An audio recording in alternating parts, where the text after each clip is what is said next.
Welcome to the deep dive. Today, we're jumping straight into a classic, the blueprint, really. Agatha Christie's very first novel, The Mysterious Affair at Styles. That's right. We've got the source material, and the mission today is, well, to cut through that initial confusion you often get. Yeah, exactly. And highlight maybe 3 or 4 key clues, the ones Christie gives you right at the start, the structural bones of the crime, basically. It's really a masterclass in setup. Shows how much is there if you look closely. We're at Styles Court. Hastings is our narrator. Right, the friend invalided home from the war, visiting John Cavendish. Yeah, his friend John. And the scene is immediately set, isn't it? Wealth, dependency, and lots of simmering tension under the surface. Okay, let's unpack that tension. The victim, Mrs. Emily Inglethorpe. She's wealthy, autocratic, older, about 70. But generous, apparently, to her stepsons, John and Lawrence. Until the catalyst arrives. Her very recent marriage to Alfred Inglethorpe. Ah, yes, Alfred. 20 years younger. Described as an absolute outsider. I love the description from the source. Rotten little bounder, black beard, patent leather boots. I mean, it screams suspect, doesn't it? Oh, completely. Christie's pointing the finger straight away. Yeah. And it wasn't subtle. Emily's companion, Evelyn Howard. Evie, right. Very outspoken. Very. So convinced Alfred was just after the money, she actually warned Emily he'd murder you in your bed. Wow. And that led to Evie leaving. Swiftly. Bitterly.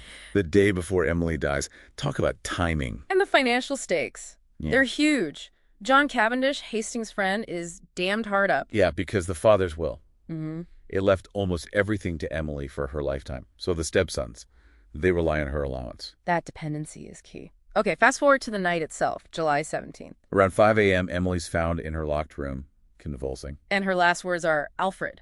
Alfred. Just to make it even more obvious, and guess who's not there? Alfred, conveniently absent, says he forgot his latchkey, stayed in the village. It's almost too neat, isn't it? Like it's being served up on a plate. So the local doctor's baffled, but then an expert arrives.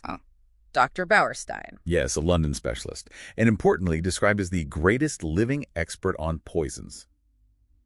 He bypasses the local guy. And what does he notice immediately? He sees the convulsions are tetanic in character. Tetanic, meaning like severe muscle spasm. Exactly. Severe involuntary spasms. And that's critical because it immediately points suspicion towards very specific neurotoxins, things like strychnine. Okay. Narrows it down. So that forces the issue of poison and a post-mortem. Precisely. Yeah. And then enter Poirot. Hastings brings him in. Our Belgian refugee detective. And he starts connecting dots. First big one, the burned will. Right. Turns out Emily had a violent quarrel the day before she died with someone. And she quickly drafts a new will, signed by 2 gardeners. Poirot finds just a charred scrap of it in the fireplace grate. Now, why is destroying that specific new will so important, given she just got married? Well, legally, the marriage itself automatically canceled her old will, the one that favored John and Lawrence. Yep. So if this new will is also destroyed, gone, then under the law at the time, as the surviving husband, Alfred Inglethorpe inherits everything. Everything. Wow. So destroying the will gives Alfred a massive, clear motive, points right at him. Undeniable motive. Huh? But then you have the timing issue, the poison. Right. The symptoms took about 9 hours, so probably not the coffee she took up earlier. That cup was smashed anyway. Smashed to powder. Looks like deliberate evidence destruction, doesn't it? Which shifts the focus. To the cocoa, which she drank late at night. Yes, housemaid Annie confirms it. And cocoa would fit perfectly with that 9-hour delay for strychnine. And Annie saw something on the cocoa tray. She said she saw coarse kitchen salt.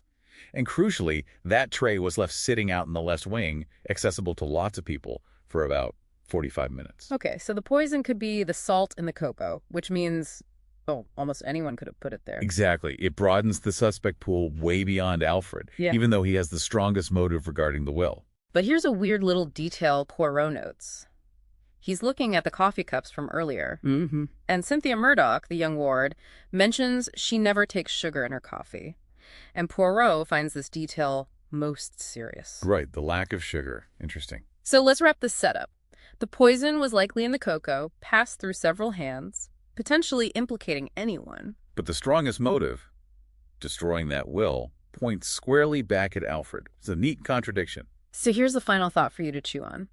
If the destruction of the will and the poisoning seem linked, and the poison was likely in the cocoa, Why did Poirot find the lack of sugar in Cynthia's coffee cup most serious? What hidden preparation, what method could an expert in poisons possibly use that somehow relies on something as common as sugar?